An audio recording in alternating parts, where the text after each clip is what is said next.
The week's top story, how the coronavirus is changing the legal technology landscape. We'll get into that story and more during this episode of Legal Tech Week.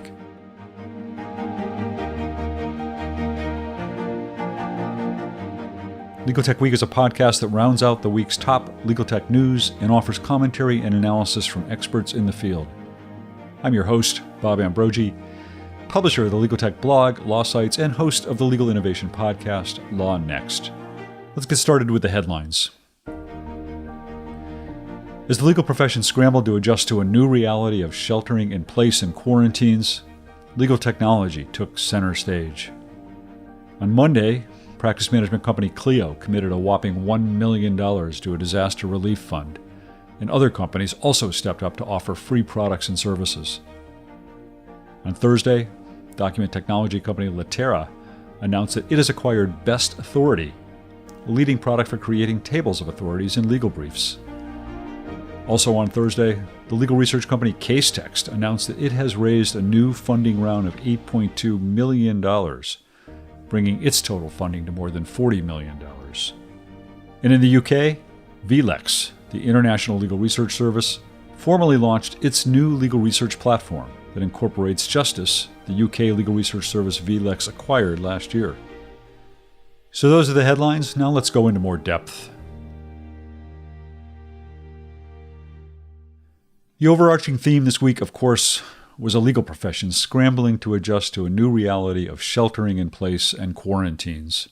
All around the country and all around the globe, law firms, courts, law schools, and government agencies suddenly found themselves unable to conduct business as usual. It was a litmus test for their adoption and use of technology. Unfortunately, it was a test that many were not prepared for. But over the last 5 days, legal technology companies have stepped up to help the legal community meet the challenge.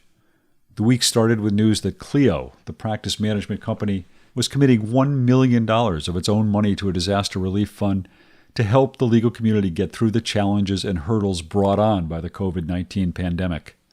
On the same day that Clio made that announcement, I interviewed CEO Jack Newton for my other podcast, Law Next. I asked him why his company did this, and here's what he said.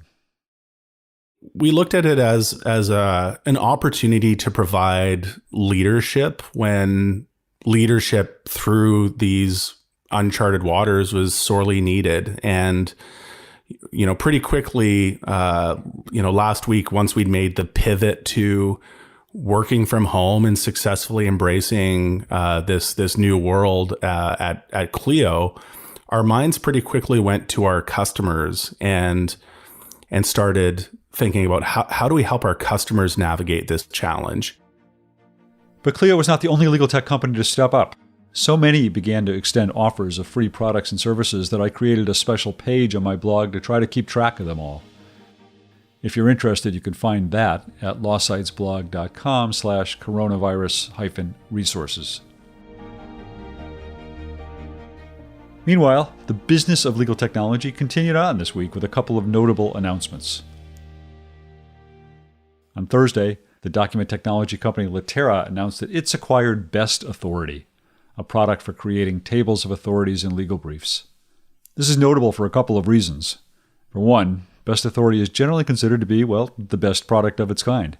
For another, its acquisition marks the end of Levitt & James, the company that developed Best Authority, and that's one of the oldest companies in the legal technology space, having been in business since 1987. And finally, it represents a further rounding out of the Litera suite, which aims to be the platform that supports the entire document lifecycle. In another notable development this week, the legal research company Casetext announced that it had raised a new funding round of $8.2 million, bringing its total funding to more than $40 million. Casetext has drawn attention over the years for its innovative legal research tools, starting with its brief analysis tool, Kara. But last month it unveiled Compose, a tool that automates the creation of the first draft of a litigation brief. Its announcement of Compose drew a lot of interest across the legal community, and apparently it led to this week's $8.2 million funding, which the company said was led by a major but unnamed U.S. law firm. And out of the UK this week came the news that VLEX, the International Legal Research Service, has formally launched its new legal research platform that incorporates Justice, the legal research service that VLEX acquired last year. The new platform combines the strength of justice in Commonwealth jurisdictions with the global reach of VLEX, which, by the way, also operates here in the United States. In future episodes of this show, this is the point where I'll bring on a guest to offer expert insights and commentary on the week's news. But for this week, let me share one more insight from my interview earlier this week with Clio CEO Jack Newton. Do you think that this is going to change the legal profession permanently? I mean, its use of technology permanently, or do you think that law firms will kind of fall back into a complacency or old way of doing things again after all of this changes? I mean, is this change permanent, or are we just seeing something temporary right now?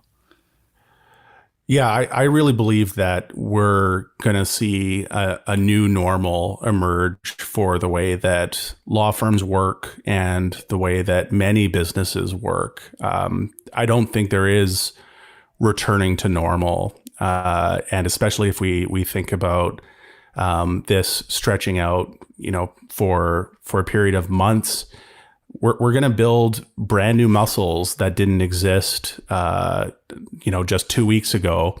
And we're going to find that those muscles give us superpowers. We're going to understand that allowing employees to work from home, for example, can actually make them more productive. We're going to realize that maybe what used to be a 1 hour in-person meeting could just be an email. We're going to realize we could accomplish a lot more over a video chat as opposed to a face-to-face meeting. By the way, we're probably also going to realize a bunch of things that we assumed that were incorrect. Like maybe our clients tell us that, I actually prefer a Zoom meeting over driving to your office to to have a face-to-face meeting. We'll probably hear that I prefer you sending me over that DocuSign versus driving into your office to put a wet signature on a document. We're going to see, I think we're going to learn so much over the next few months or longer. And those learnings are going to be transformative to the way we do business. That's it for today. Over the coming weeks, we'll test out some ideas, see what works, see what doesn't. I'd love to hear your ideas for what you'd like to hear on the show. The show is produced and edited by Ben Ambrogi. This is Bob Ambrogi. See you next week.